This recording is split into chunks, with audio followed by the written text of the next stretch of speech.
bezel-less future has finally arrived. Kinda, sorta. Hey, what is up guys, MKBHD here, and remember that Vivo Apex concept phone we saw a couple weeks ago at that trade show?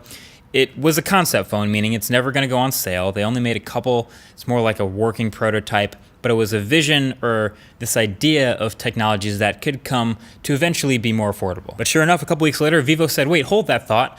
We're actually gonna make a real phone that we're going to go on sale with that's just almost there. Almost there. It has a lot of the same technologies from that concept phone that's going to be brought down into something that we can actually sell. So that's how we got this, Vivo NEX, or NEX. I'd consider this the closest thing we have to an actual bezel-less phone right now. So just opening up the box and looking at it for the first time, it is pretty striking. This is that notchless phone people have been clamoring for, and honestly the phone I've been wanting the future to bring since we started getting notches in the first place. This one happens to be a 6.6-inch 1080p Super AMOLED display, and it's a little taller than 16:9. It's 19.3:9. It has these well-rounded corners that we're seeing in every phone now, and with these super thin bezels, you end up with a 91.24% screen to body ratio. So cracking that holy grail 90% number. Highest I've seen in a real phone here. And I think it's pretty sick. It does have the looks. It's not perfect, but the top bezel is tiny. The side bezels are about the same as what we see in a lot of other phones now. And then a little bit more of a chin than the concept phone. You get about a 5mm chin at the bottom. Looks pretty similar to what you have in like a OnePlus 6, maybe even a little bit smaller than that. But I have no problems holding it, even though it's a huge display. My hand doesn't really touch the edges, but if it does, the accidental touch rejection is on point.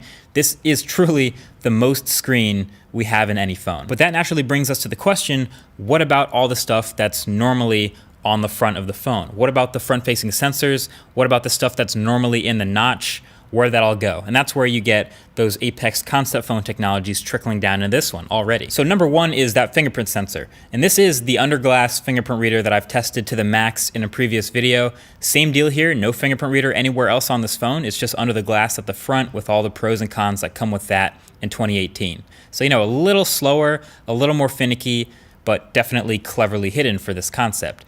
And then number two, the front-facing camera. Where is that? This one is actually hidden just like the Apex concept phone. It's in this mechanically retracting chassis that slides up and down whenever it's needed and makes this noise in the process.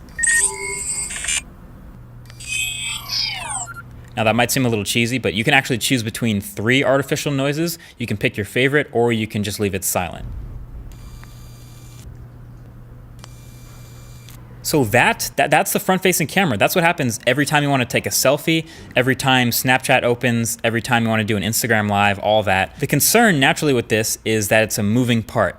Phones normally don't have moving parts. They're normally completely solid state for things like waterproofing and durability. That kind of stuff here is probably a little bit questionable. You know, if you drop this while the camera is out, does it just snap off? You know, if something happens in your pocket, it gets scratched. What if the app freezes or the mechanism fails? What if someone pushes back against it?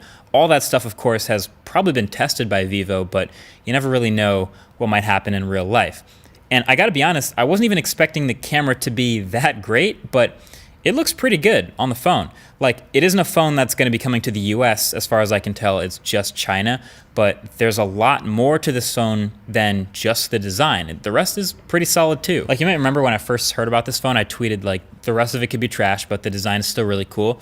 But this is a full flagship from Vivo, so this is getting the full treatment. This is Snapdragon 845 inside, 8 GB of RAM, 256 gigs of storage, and a 4,000 milliamp hour battery. It's like everything Lenovo wanted to be. Seems like a pretty quality pair of dual cameras on the back. It's 12 megapixel primary and 5 megapixels, and they're in this super shiny rainbow reflective metallic type of material. They actually named it, they call it holographic diffraction dynamic color illusion technology. It still has a headphone jack. It is a dual SIM card tray at the bottom as well. It has this AI button. Vivo's software is pretty specific, like it's not my cup of tea. It's not for this market, obviously, so a lot of stuff isn't even English here, but overall, like I said, it's a real honest flagship, and I'd love to see them actually try to make and sell a US version, 100%. But yeah, let me know if is this the future we asked for? Is this how bad we hate the notch that we're willing to go to mechanical moving parts to get rid of it? Hit me with those comments. Let me know what you think. Also, definitely check out my 2 other videos that are pretty specific to this phone and possibly another one upcoming, but I've done the in-glass fingerprint reader tested to the max, to the extreme. I'll link that below that like button. And there is also a video all about notches and how that technology is shifting towards this. Either way, thanks for watching. Talk to you guys in the next one. Peace.